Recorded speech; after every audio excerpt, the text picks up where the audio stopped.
Hello, my friends, and welcome back to EasySpeak podcast. My name is John, and today I want to talk to you about something very important. If you are listening to this podcast right now, there is a big chance that you are learning English on your own. No teacher, no classroom, no exams, no homework, just you, your phone, your headphones, and a quiet moment in your day. Many learners believe this is a weakness. They think, I cannot learn English alone.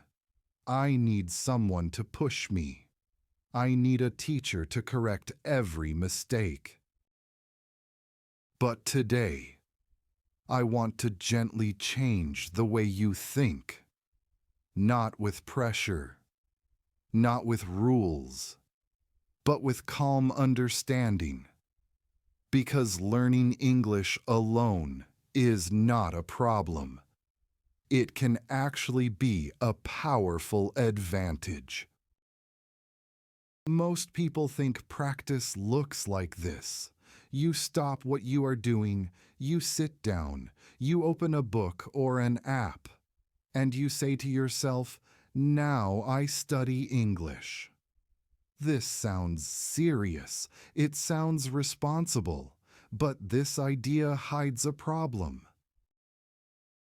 When you say, now I study English, your brain prepares for effort, it prepares for mistakes, and very often it prepares for stress. Real English practice does not need stress. Real English does not live in books. It does not live in classrooms. Real English lives in life. Think about this expression. To fit something into your life. It means making something natural, not heavy, not difficult. English should fit into your life, not sit on top of it, like a heavy bag on your shoulders. So here is a new way to think. Instead of creating study time, you create language moments. A language moment is very small. So small that your brain does not resist it. Sometimes 5 seconds, sometimes 10 seconds, sometimes just one sentence. Because when something is small, it does not feel scary. And when it is not scary, you actually do it. You are making tea or coffee. You are just standing there. Nothing special. Inside your head you say, I am making tea. The water is hot. I am waiting.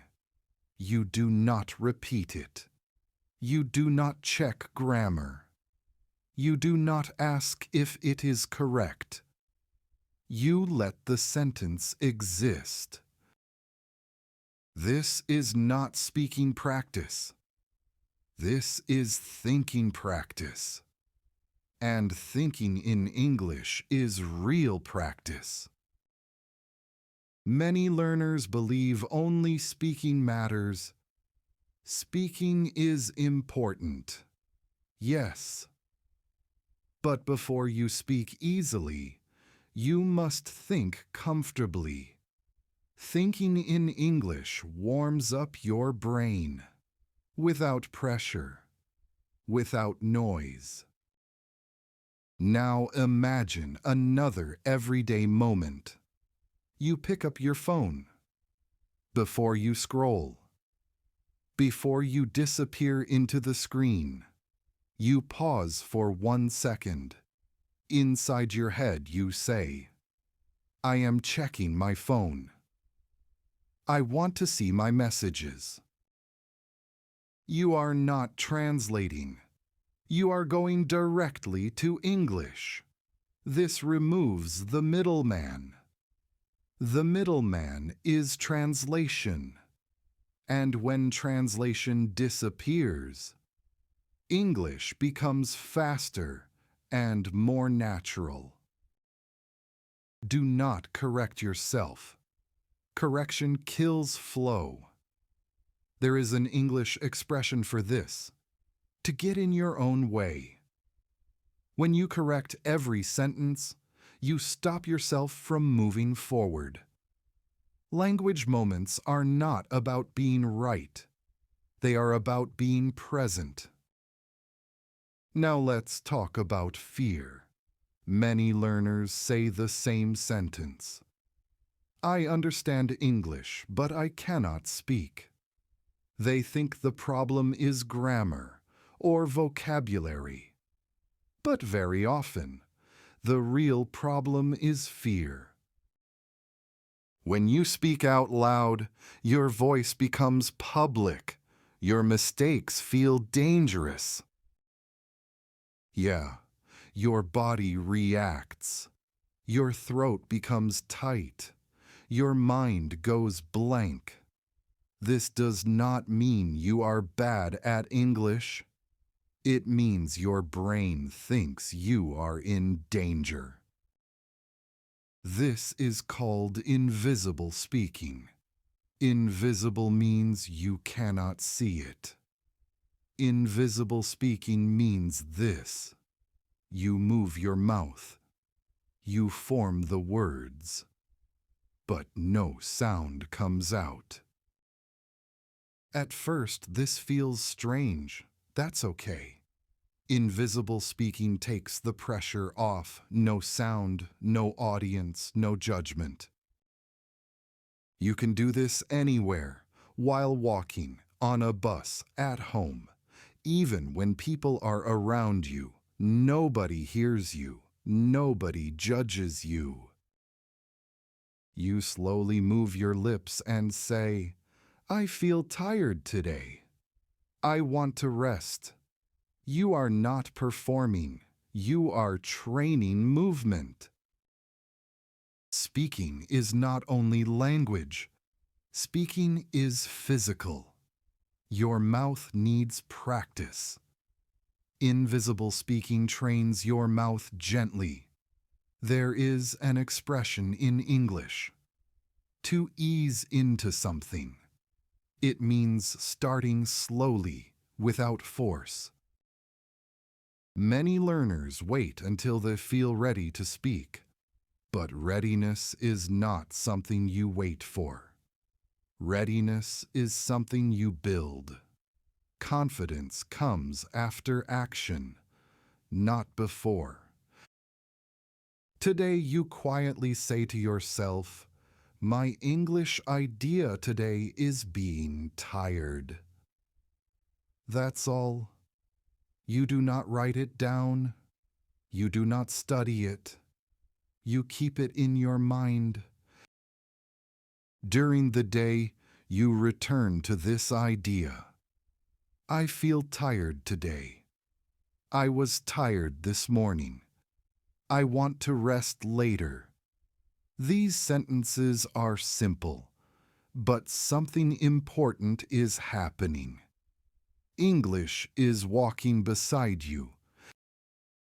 Now let's talk about another habit we learned at school. From the first day of school, we learn a simple pattern. The teacher asks a question. The student answers. If the answer is correct, everything feels fine. We feel safe. We feel smart. But if the answer is wrong, something uncomfortable happens inside us. We feel small. We feel embarrassed. Sometimes we feel afraid. Little by little, our brain learns something dangerous. It learns that speaking is risky. It learns that not knowing is bad. When we start learning English, We bring this pattern with us. We think every question needs an answer. We think silence means failure. But real language is not a test. Real language is not a performance. Real language is often messy. Yeah, in real life. People stop in the middle of sentences. People change their minds while speaking. People begin a thought and leave it unfinished. This is not bad language. This is natural language. So, here is another powerful solo practice. You practice English without answers. At first, this feels uncomfortable. Many learners believe without answers, nothing is happening. But this belief is not true. Learning can happen inside the question itself. When you ask a question in English and you do not answer it, your mind stays in English longer. You do not rush back to your language. You sit with the question. To sit with something means not pushing it away, not fixing it, just staying with it. For example, you ask yourself quietly, "Why do I feel calm right now?" And then you stop. You do not explain. You do not search for perfect words. You simply let the question stay.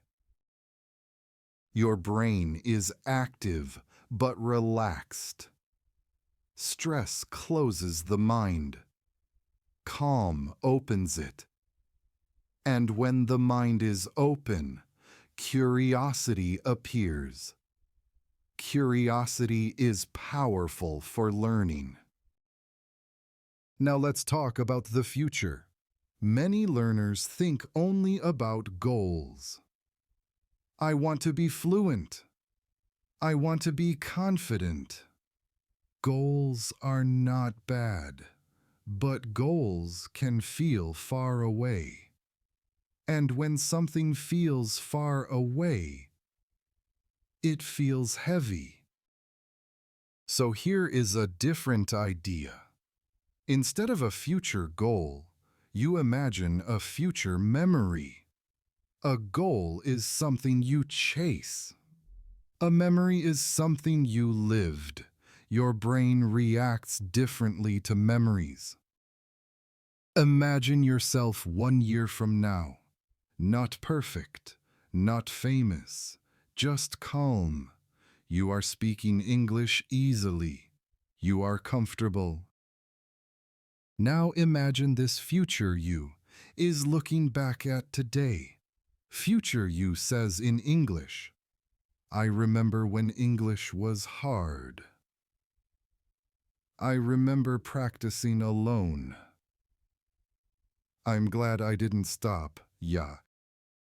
Future you looks back with kindness, not judgment, not pressure.